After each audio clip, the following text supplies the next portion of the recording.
बिस्मिल्लाहिर्रहमानिर्रहीम। अस्सलामुअलैकुम दोस्तों, मैं आज आपको हज़रत आदम अलैहिस्सलाम का किस्सा सुनाऊंगा। हज़रत आदम अलैहिस्सलाम पहले इंसान थे। अल्लाह सुब्हानहू व तआला ने आप अलैहिस्सलाम को मिट्टी से पैदा फरमाया। फिर आप अलैहिस्सलाम के जिस्म में रूह होंगी। अल्लाह सुब्हानहू व तआला ने आप अलैहिस्सलाम के लिए आप अलैहिस्सलाम की बीवी हज़रत हव्वा अलैहिस्सलाम को पैदा फरमाया। इस तरह आप अलैहिस्सलाम के जरिए नस्ल इंसानी का आगाज हुआ। यूँ हज़रत आदम अलैहिस्सलाम अबू अल बशर जानी तमाम इंसानों के वालिद और माँ हव्वा अलैहिस्सलाम तमाम इंसानों की माँ कहलाई। आप अलैहिस्सलाम का लक़ब सफ़ी अल्लाह भी है, जिसका मानी अल्लाह का चुना हुआ। अल्लाह ने फरिश्तों से फरमाया कि मैं ज़मीन में इंसान को अपना नाइब बनाने वाला हूँ। फरिश्तों ने अर्ज किया, क्या आप ऐसी मखलूक बनाएंगे जो ज़मीन में फसाद मचाएगी और खून बहाएगी? फरिश्तों ने ये बात इसलिए ही क्योंकि इंसानों से पहले जिन्नात को पैदा किया गया था, लेकिन उन्होंने ज़मीन में खूब फसाद मचाया था। अल्लाह सुब्हानहू व तआला ने फरमाया, जो कुछ मैं जानता हूँ वो तुम नहीं जानते। अल्लाह सुब्हानहू व तआला ने हज़रत आदम अलैहिस्सलाम को तमाम चीज़ों के नाम यानी इनका इल्म सिखा दिया। फिर उन चीज़ों को फरिश्तों के सामने पेश किया।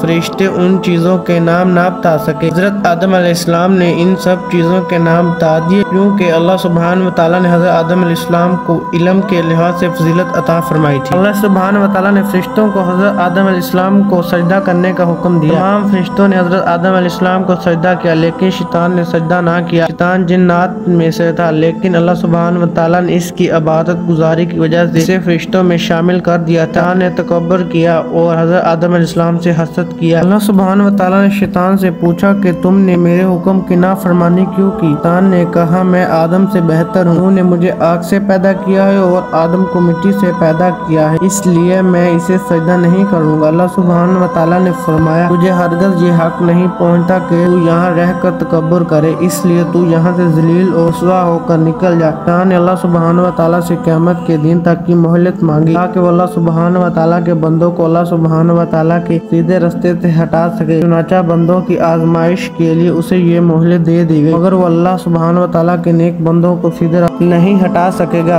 अल्लाह सुब्हानहू व तआला ने हज़रत आदम अलैहिस्सलाम के लिए हज़रत हव्वा अलैहिस्सलाम को पैदा फरमाया और उन दोनों को जन्नत में रखा। अल्लाह सुब्हानहू व तआला ने उन्हें इजाज़त दे दी कि जन्नत में जहाँ से चाहे खाएं पिएं, लेकिन एक दरख्त के पास जाने से मना फरमा दिया। शैतान ने इन दोनों से कहा कि क्या मैं आपको ऐसे दरख्त के बारे में ना बताऊं कि जिसका फल खाने से आप दोनों फरिश्ते बन जाए और आपको ऐसी जिंदगी और बादशाहत मिल जाए जो कभी खत्म ना हो। तो कसमें खाने लगा कि मैं तो सिर्फ आप दोनों की भलाई चाहता हूँ। अगरचे हज़रत आदम अलैहिस्सलाम और हज़रत हव्वा अलैहिस्सलाम का अल्लाह सुब्हानहू व तआला की नाफरमानी करने का कोई इरादा ना था, लेकिन शैतान के वसवसे पर इन दोनों ने भूल कर इस दरख्त का फल खा लिया। वो फल खाते ही इनके जन्नती लिबास ना रहे और वो जन्नत के पत्तों से अपने जिस्मों को छुपाने लगे। हज़रत आदम और हज़रत हव्वा को फौरन अपनी इस भूल का शिद्दत से एहसास हुआ। फिर दोनों ने अल्लाह सुब्हानहू व तआला से माफ़ी मांगी, ए हमारे रब, हमने अपनी जानों पर जुल्म किया। अगर आपने हमें माफ़ ना फरमाया और हम पर रहम ना फरमाया तो हम नुकसान उठाने वालों में से हो जाएंगे। अल्लाह सुब्हानहू व तआला ने इन दोनों पर रहम फरमाया और इनकी तौबा कबूल फरमा ली। अल्लाह सुब्हानहू व तआला ने हज़रत आदम अलैहिस्सलाम को ज़मीन पर अपना नायब यानी खलीफुल्लाह होने का एजाज़ बख्शा और नबी बनाया। चुनांचे अल्लाह सुब्हानहू व तआला ने हज़रत आदम अलैहिस्सलाम को और हव्वा अलैहिस्सलाम को ज़मीन पर भेज दिया। फिर इन दोनों के जरिए बहुत से इंसान पैदा फरमाए, जिनकी हिदायत के लिए नबूवत और रसालत का सिलसिला जारी फरमाया गया। इस तरह हज़रत आदम अलैहिस्सलाम को पहले नबी और हज़रत मोहम्मद सल्लल्लाहु अलैहि वसल्लम को आखिरी नबी होने का एजाज़ हासिल हुआ। अल्लाह सुब्हानहू व तआला ने सारे इंसानों को हिदायत फरमाई कि शैतान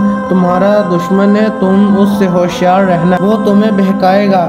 तुम मेरी पनाह अख्तियार करना और मेरी भेजी हुई हिदायत पर अमल करना। इस सूरत में तुम्हें कोई खौफ और गम ना होगा। अल्लाह सुब्हानहू व तआला सीधे रास्ते पर चलने वालों को अपनी रहमत से जन्नत में दाखिल फरमाएगा, लेकिन जो लोग शैतान के बहकावे में आकर अल्लाह सुब्हानहू व तआला की हिदायत पर अमल नहीं करेंगे तो शैतान के साथ वो भी जहन्नम में डाले जाएंगे। दोस्तों, हमें इस किस्से से ये सबक हासिल होता है कि हमें याद रखना चाहिए कि शैतान हमारा दुश्मन है, जो हमसे हसद करता है है और वसवसा डालकर अल्लाह सुब्हान व तआला की नाफरमानी की तरफ ले जाना चाहता है। हमें शैतान की शर से बचने के लिए ताउज़ बिल्लाहि मिनश शैतानिर रजीम पढ़कर अल्लाह सुब्हान व तआला की पनाह मांगनी चाहिए। अगर कोई गलती हो जाए तो नादम होते हुए फौरन अल्लाह सुब्हान व तआला से माफी मांगनी चाहिए। गरूर और तकब्बर करने वाला अल्लाह सुब्हान व तआला की रहमत से दूर हो जाता है। नबी करीम सल्लल्लाहु अलैहि वसल्लम ने फरमाया, जिस शख्स के दिल में राई के दाना बराबर भी तकब्बुर हो वो जन्नत में नहीं जाएगा। तो दोस्तों ये था हमारा आज का वाकया। उम्मीद करता हूँ आपको अच्छा लगा होगा। अगर अच्छा लगा हो तो अपने फ्रेंड्स और फैमिली मेंबर्स के साथ शेयर करें और हमारे चैनल ES वाकयात TV को सब्सक्राइब करें। आपकी खिदमत में एक और नई वीडियो के साथ हाजिर होंगे। तब तक के लिए अल्लाह हाफिज। मिलेंगे इंशाल्लाह नेक्स्ट वीडियो।